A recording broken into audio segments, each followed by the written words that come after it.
प्रिय विद्यार्थियों, आज हम 13.5 की प्रश्न संख्या देखेंगे 8। 12 सेंटीमीटर भुजा वाले घन को बराबर आयतन वाले 8 घनों में काटा जाता है। नए घन की क्या भुजा होगी? साथ ही इस दोनों घनों के पृष्ठीय क्षेत्रफलों का अनुपात भी ज्ञात करना है। इन दोनों घनों के पृष्ठीय क्षेत्रफलों का अनुपात भी हमें ज्ञात करना है। तो देखिए, हमारे पास जो बड़ा घन है ना, वो है 12 सेमी भुजा वाला। तो यहाँ पे हम लिखेंगे बड़े घन की भुजा बराबर 12 सेमी। ठीक है। फिर हम इस घन का आयतन ज्ञात कर लेते हैं। तो घन के आयतन का सूत्र हमारा हो जाएगा भुजा क्यूब। यहाँ पे हम लिख देंगे भुजा क्यूब। ठीक है। अब भुजा हमारी यहाँ पे कितनी है? 12 है। तो ये हो जाएगा हमारा 12 क्यूब, यानी 12 गुणा 12 गुणा 12, 12 गुणा 12 गुणा 12। ये हमारे पास जो हमारा बड़ा घन है ना, उसका आयतन हो जाएगा। और सेंटीमीटर क्यूब में हमारा इसका आयतन होगा। ठीक है। अब इस घन को 8 बराबर आयतन वाले घनों में काटा जाता है। 8 बराबर आयतन वाले घनों में काटा जाता है। तो प्रत्येक जो घन बनेगा ना हमारा, उस प्रत्येक नए घन का आयतन कितना होगा? यानी इस आयतन को हम 8 बराबर भागों में बांट देते हैं। तो हमारे पास नए घन का आयतन हो जाएगा बड़े घन का आयतन, बड़े घन का आयतन।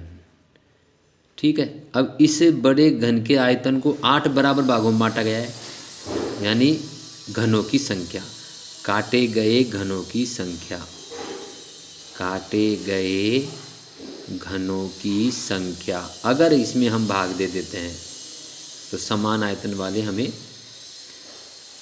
घन के आयतन प्राप्त होंगे। काटे गए घनों की संख्या। तो यहाँ पे हम देखते हैं कि हमारे पास जो घन का आयतन है बड़े घन का, वो आया है 12 गुणा 12 गुणा 12। और घनों की संख्या कितनी है हमारे पास? काटे गए घनों की संख्या 8। तो जब इसे काटा जाएगा तो देखिए 4 दूना 8, ठीक है, और 4 ती 12, 2 एकम 2 और 2 छक्की 12, तो 6 तिया 18, 18 गुणा 12 कर लो, 18 गुणा 12।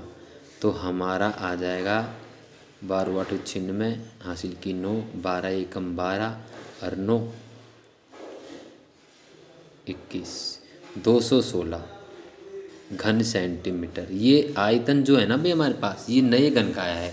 जो 8 घन काटे गए ना हमारे पास, उस बड़े घन का जो आयतन है उसे हमने 8 भागों में बांट दिया। तो प्रत्येक आयतन होगा 216, प्रत्येक छोटे घन का आयतन होगा 216 घन सेमी। तो नए घन का आयतन हमारे पास ही आ गया। तो यहाँ पे हम लिख देते हैं अतः नए घन का आयतन, नए घन का आयतन। तो नए घन का आयतन हमारे पास कितना हो गया? नए घन का आयतन हमारे पास हो गया 216 घन सेमी। राइट। अब घन के आयतन का सूत्र क्या होता है? भुजा क्यूब। ठीक है। तो घन के आयतन का सूत्र होता है भुजा क्यूब। तो भुजा क्यूब हमारे पास हो गया 216। अब अगर हम भुजा ज्ञात करें तो भुजा यहाँ से ये क्यूब हट जाएगा और यहाँ पे घनमूल में ये 216 आ जाएगा, अर्थात 216 का हम घनमूल निकाल देंगे। अंडर रूट और ये भार जो मैंने 3 लिखा है ना, ये घनमूल का चिन्ह है। तो हम 216 का घनमूल निकालेंगे। तो जब 216 का घनमूल निकाला जाएगा तो इसके लिए हम क्या करेंगे? अभाज्य गुणनखंड विधि का प्रयोग कर लेते हैं। 216 का हमने अभाज्य गुणनखंड किया तो 2 का भाग देते हैं, 2 एकम 2, 1 में नहीं जाता है तो भाग टूट के 0 और 16 हो गए, 2 अंटे 16। फिर 2 का जाएगा, 2 पंजे 10 और 2 चौका 8। एक बार वापस फिर 2 का जा रहा है तो 2 दूना 4, 1 बचा, 2 सात 14। अब 3 का जाएगा तो 3 तिया 9 और 3 नाम 27। ठीक है। अब 9 में फिर 3 का दे दो, 3 तिया 9, फिर 3 में 3 का चला जाएगा, 3 एकम 3। अब घनमूल में क्या होता है? हम 3 3 संख्याओं के जोड़े बनाते हैं, समान संख्याओं के। तो यहाँ समान संख्याओं के जोड़े बने 2। प्रत्येक जोड़े में से एक एक अंक लेते हैं, इसमें से 2, इसमें से 3, और जब इनको गुणा करते हैं तो हमारा आता है 6। तो इसका मतलब हमारा 216 का जो घनमूल है वो आएगा 6 सेंटीमीटर। तो हम कह सकते हैं कि जो हमारा नया घन है, प्रत्येक जो हमने 8 घन बनाए हैं समान आयतन वाले, उनमें प्रत्येक घन की भुजा होगी हमारे पास 6 सेंटीमीटर। ठीक है। अब प्रश्न हमसे आगे कह रहा है कि नए घन की भुजा हमने ज्ञात कर ली, साथ ही हमें ये भी देखना है कि इन दोनों घनों के पृष्ठीय क्षेत्रफलों का अनुपात।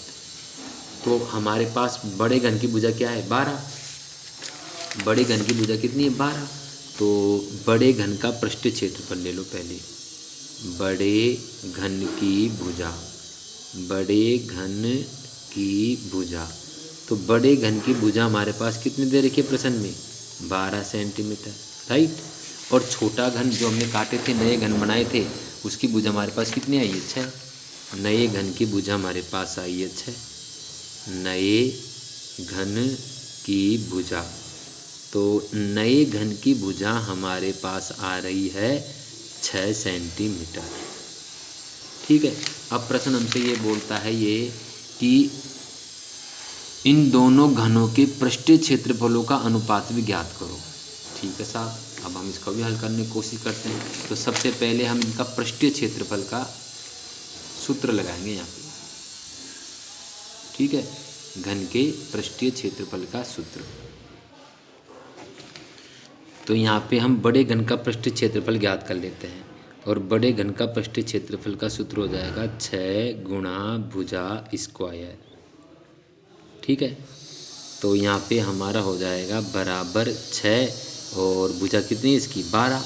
तो ये हो जाएगा 12 स्क्वायर। इसी प्रकार नए घन का पृष्ठीय क्षेत्रफल भी हमारा यही सूत्र लगाएंगे, 6 गुणा भुजा स्क्वायर, और यहाँ पे भी हमारा हो जाएगा 6 गुणा भुजा कितनी है इसकी? 6 स्क्वायर। तो इन दोनों के पृष्ठीय क्षेत्रफल का अनुपात बराबर 6 गुणा 12 स्क्वायर बटे 6 गुणा 6 स्क्वायर। तो यहाँ पे 6 से 6 हमारा कट जाएगा, बचा हमारा कितना? 12 स्क्वायर, यानी 12 गुणा 12, और नीचे 6 स्क्वायर यानी 6 गुणा 6। तो जब इसे काटा जाएगा तो 6 एकम 6, 6 दूना 12, 6 एकम 6, 6 दूना 12, 2 गुणा 2 किया तो 4/1। तो हमारे पास आया 4/1। तो हमारा अनुपात हो जाएगा 4:1। तो इस प्रकार आप इस प्रश्न को हल करें। धन्यवाद।